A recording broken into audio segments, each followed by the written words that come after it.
और चलिए आगे बढ़ते हैं। बात अब महाराष्ट्र की सियासत से जुड़ी बड़ी खबर की कर लेंगे और सूत्रों के हवाले से बड़ी खबर ये सामने आ रही है कि सुमित्रा पवार डिप्टी सीएम पद की शपथ आज लेंगी और शाम 5 बजे शपथ लेंगी सुमित्रा पवार। दोपहर 2 बजे एनसीपी अजित गुट के विधायक दल की बैठक होगी और बैठक के बाद सुमित्रा के नाम का ऐलान कर दिया जाएगा। तो ये बड़ी खबर आपको बता रहे, दोपहर 2 बजे का समय है जब विधायक दल की बैठक होगी और उसमें सुमित्रा के नाम का ऐलान कर दिया जाएगा। सूत्रों के हवाले से ये जानकारी मिल रही है कि आज ही सुमित्रा पवार शाम 5 बजे शपथ ले सकती हैं।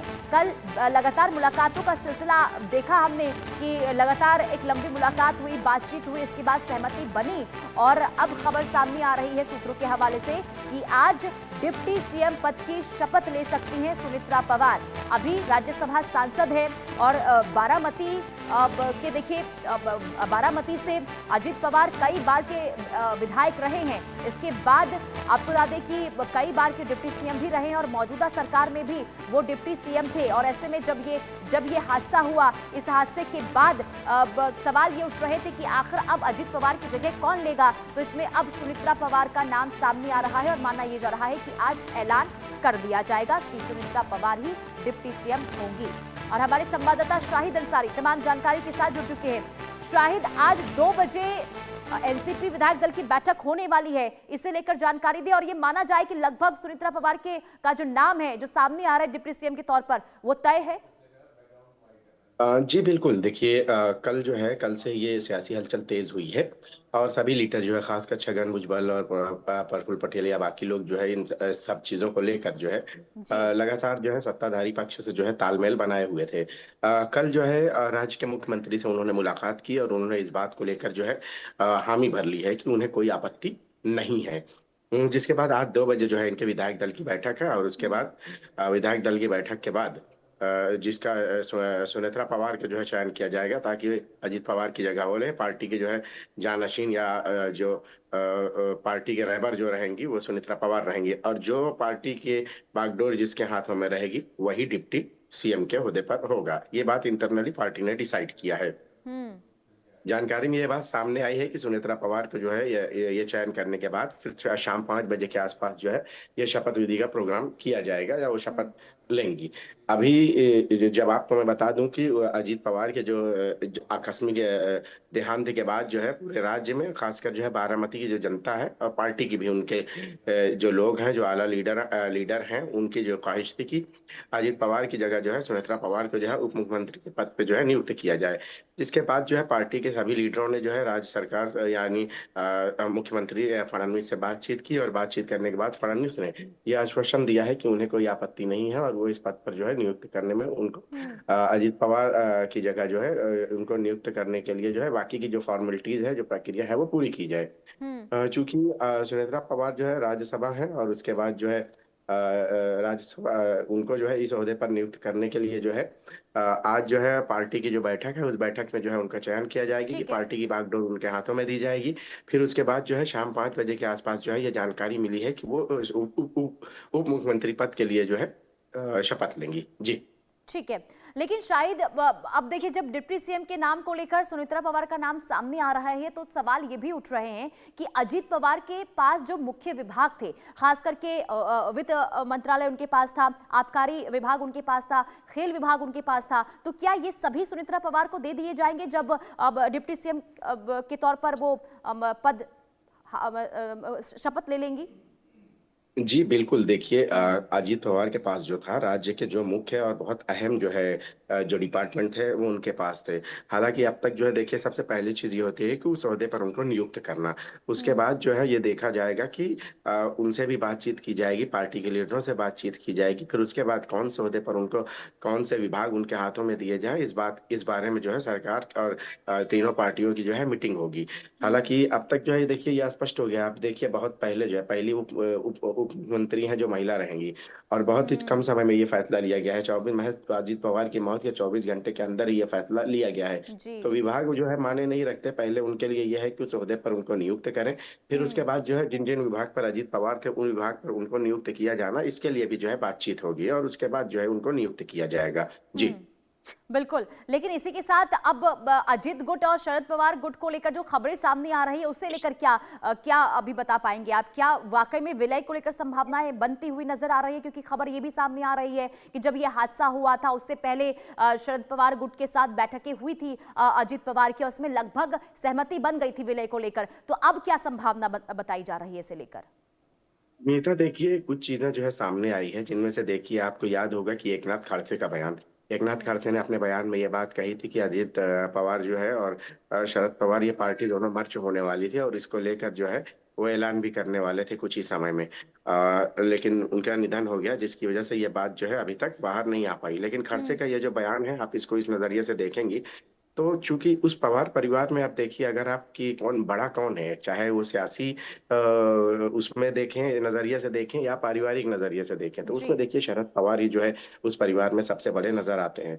और हम्म। अजीत पवार ने जो है ये फैसला पहले कर लिया था, ये बात जो है एकनाथ खड़से ने बताई है। हम्म। लेकिन वो अलग बात थी कि उनका एक्सीडेंट हो गया, उनके प्लेन का, और उनका देहांत हो गया। नहीं तो जिस हिसाब से एकनाथ खड़से ने बात की थी, तो इसका मतलब यही होता है कि जो है आने वाले समय में महज 2 से 3 महीने में अजीत पवार जो है इसका ऐलान करते हैं। यही बात को लेकर जो है और भी कई लोगों ने बोला है कि कुछ बड़ा ऐलान था। पूरे बड़े ऐलान का मतलब है कि यही था कि दोनों पार्टियां जो है मर्ज होने वाली थी।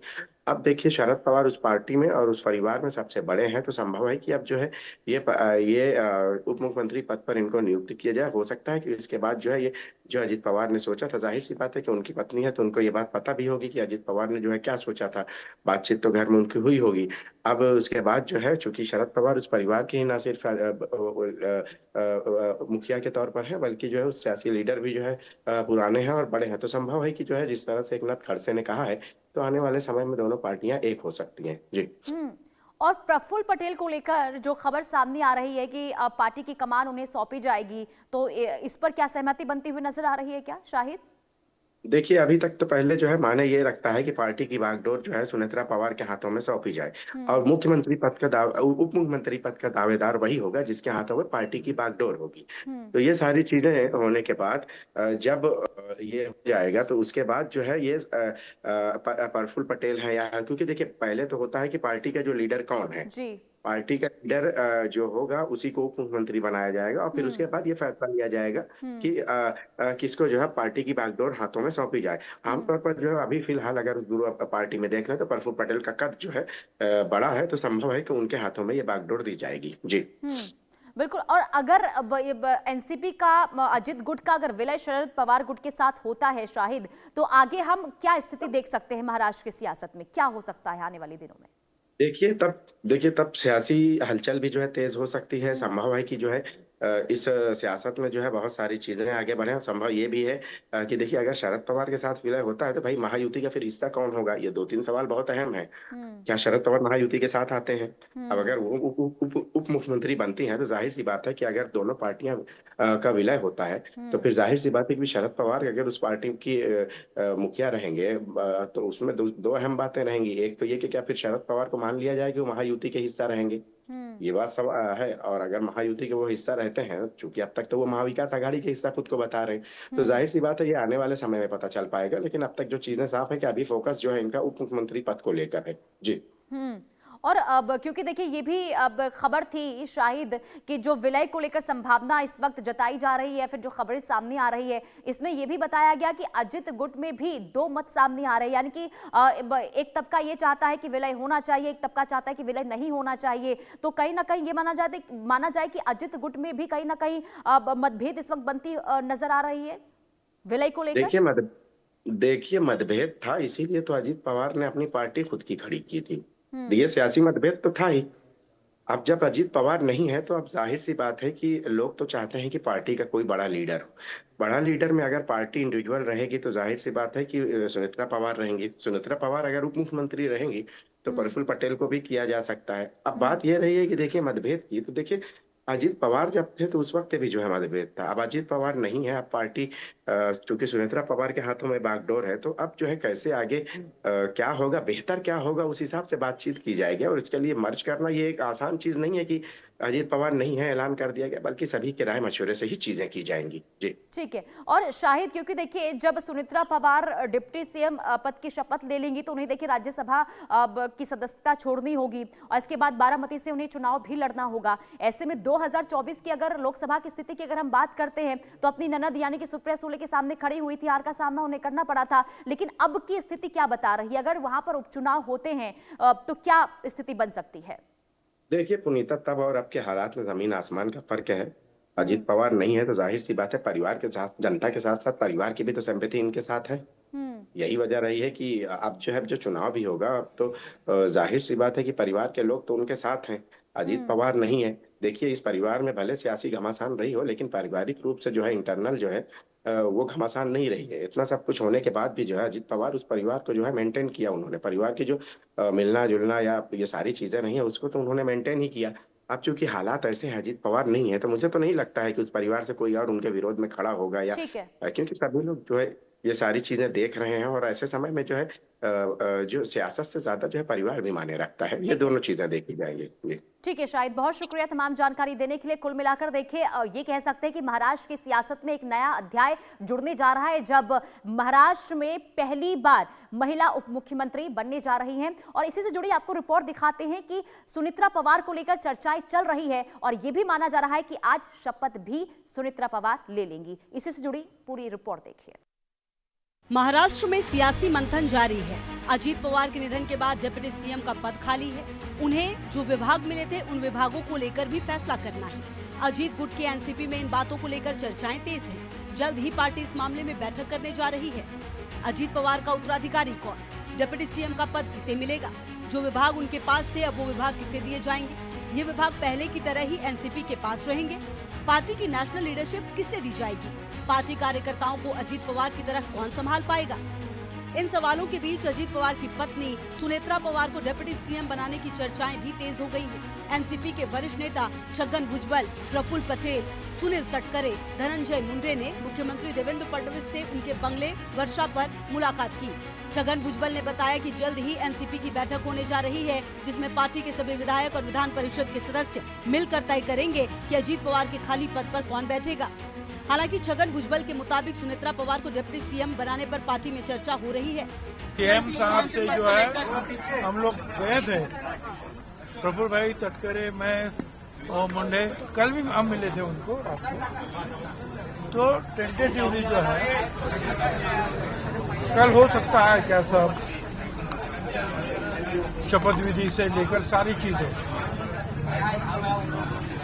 तो मुख्यमंत्री ने कहा कोई मुझे प्रॉब्लम नहीं है। अब ये जो है जैसे कि कोई शख्स अगर चल बसता है तो कई बार 3 दिन का जो है दुख मनाते हैं, कई बार 10 दिन। मान लीजिए डिप्टी सीएम को लेकर फैसला हो भी गया तो अजीत पवार के विभागों की जिम्मेदारी किसे दी जाएगी, इस पर भी निर्णय लेना होगा। क्या ये विभाग एनसीपी के कोटे में ही रहेंगे या फिर महायुति के दूसरे सहयोगी दलों में विभागों का बंटवारा होगा।